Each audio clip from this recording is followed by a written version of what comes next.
Mr. Pfluger for 5 minutes to ask your questions. Thank you, Mr. Chairman.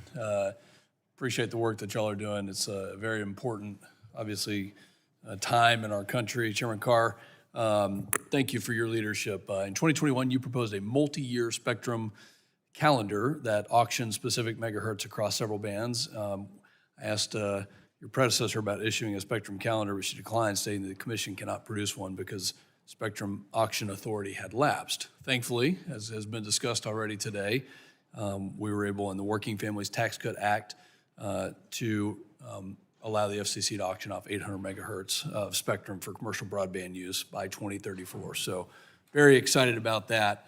And I would ask you that now that the commission is in full swing and the auction authority has been restored, give us an idea of what that long-term spectrum calendar looks like and other items that you're pursuing along those lines.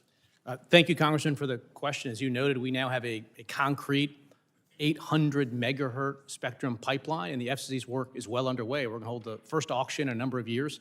In the first half of this year, AWS-3 spectrum. The next up, we're finalizing rules for the upper C-band, which will clear at least 100 megahertz. We've sought comment on clearing up to 180 megahertz.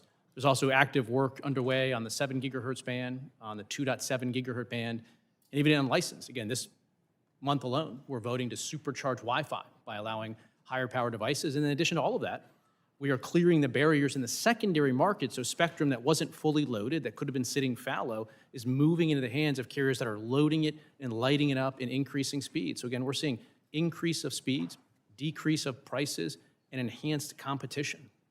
That's great to hear, Commissioner Trusty. What does that mean for national security needs? Have we not passed that and not been able to get those 800 megahertz out? I mean, what does this do for our competition with China and national security issues? Sure. Well, it means that we're left behind.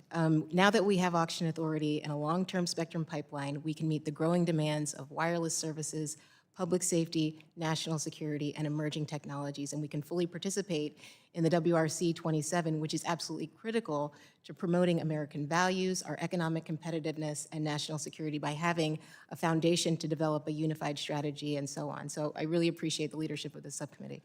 You read my mind on the next question, which was WRC 27 and the steps that we're taking to support the U.S. position and be prepared for that and show some leadership. I'll give both of you guys a chance to answer on that. Sure. So I think this is really important, and I think the focus should be on aligning public and private sector interests. We also should be engaged in pre-WRC coordination with our international allies so that we can harmonize our preferred standards and technologies. And I think we need to work with Congress to ensure that we have the resources to support our technical and diplomatic representation needs. As you know, the WRC 27 is in Shanghai, China, which creates some unique security challenges for us. The State Department is taking the lead, working with the ITU and with Commission staff and NTIA to resolve those challenges. But again, we need to be fully engaged in this conference so that we can win when it comes to our economic and national security. That's fantastic.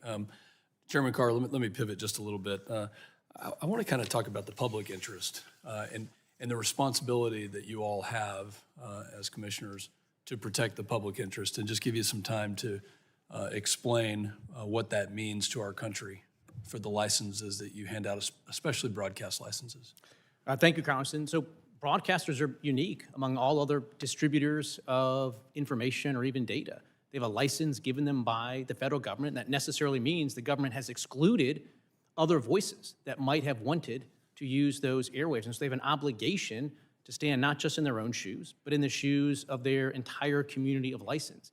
And that means they have to operate differently than a cable channel or a podcast or social media. And what's been interesting to me is that on the Democrat side, there's a lot of simply projection and distortion. If you go back to the Biden years, there was actual weaponization of the FCC and communications policy. As we noted, there was members of this committee that wrote letters to cable companies to pressure them to drop conservative channels simply because they were viewed, in their words, as right-wing media outlets. You had Democrats in Congress write letter to the FCC asking it to investigate the news activities of Sinclair broadcaster because they disagreed with the views of Sinclair. They viewed that they were right-wing, and there's been discussions about nothing negative happened.